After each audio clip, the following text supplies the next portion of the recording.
Hi guys, how are you all keeping? Welcome to Early Years Matters TV. On today's episode of Early Years Matters TV, I'm going to be talking about another question you could be asked at a job interview.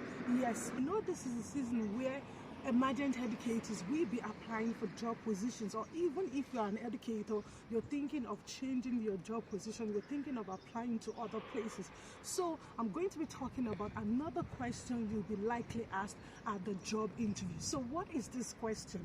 You're going to be asked the question of, how do you plan for children's play? Yes, they definitely want to know how you're going to plan for children's play, because this is the role you're applying for. You're applying to be an early childhood educator, or you're applying to be a teacher. So they need to know, how would you plan for children's play? Now, how would you answer this question? For you to plan for children's play, there are a lot of things that you have to put in place.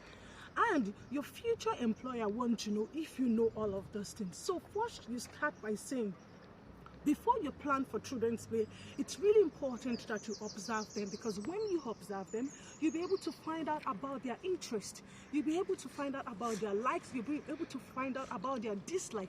And this will help you when you're planning for children's play. Because before you plan for children's play, it's really important that you know what they like. Because it's from what they like, you'll be able to put this into a curriculum. You need to find out about their likes, their dislikes, their needs. Where are these children at? How do you need to support them? This is really important. So, for instance, you could have children that have developmental delay. Maybe, for instance, if children that find it difficult to hold a pencil. So this is their needs. So you have identified these needs. What you have to do, you need to incorporate activities that would encourage these children to use their fine motor skills. So you can see everything is in sequence. First, what do these children like? Maybe, for instance, they love coloring, painting, but because they have difficulty with their fine motor skills. So this is what they like. And then the needs is they find it difficult to use their fine motor skills. So you can see you've identified their likes, their needs, and then you will go and put a curriculum in place. And the next thing is, when you're planning for children's play, you need to consider the materials and the resources. Health and safety is really important. Before you plan for children's play, do a risk assessment of the materials that they're going to be using, of the resources, the room layout. All of this are really important. Like I do say to my students, it's not the actual implementation of things go into the planning. So the planning, it's a process, whereas the day is the actual implementation of whatever activities that you're doing. But you need to plan, you need to think outside the box. So you need to do a risk assessment of the materials. For instance, if your children are going to be painting, you need to ensure that they're painting with non-toxic paint. This is really important. So you can see there's a lot of thought going into it. Think about, the materials, the room layout, the resources, and then think of the actual day. So you need to emphasize what's going to happen. Let's say you're planning for children's play on Friday. So think of the Friday. How are you going to set up the room? How are you going to put the materials and the resources? Where are the children going to sit?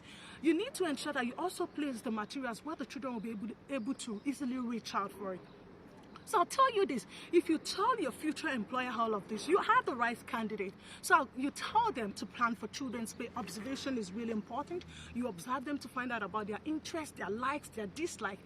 And also in terms of when you're planning for children's play, you talk about the risk assessment in terms of the materials, the room layout, the environment, the positioning of the children. And then you also have to ensure that inclusion is really important. You need to think outside the box. Okay, for children that has additional needs, you need to accommodate them as well. For instance, if a child is on wheelchair, it doesn't mean because the child is on wheelchair, the child can't paint, or you have to put the child in one corner where the child will be left on his or her own. No. So you need to think outside the box. How are you going to adapt, the materials to suit the child and every other children in the room? Because inclusion and diversity is really important in early childhood. So when you're being asked the question, how would you plan for children's play? So that's the definitely answer. And if you want more of this on this channel, what you have to do, subscribe, and not just subscribe, turn on that notification bell so that you'll be the first person to be notified each time a new video is being dropped on this channel. And until I come your way next time, stay safe and mind yourselves for now. Bye.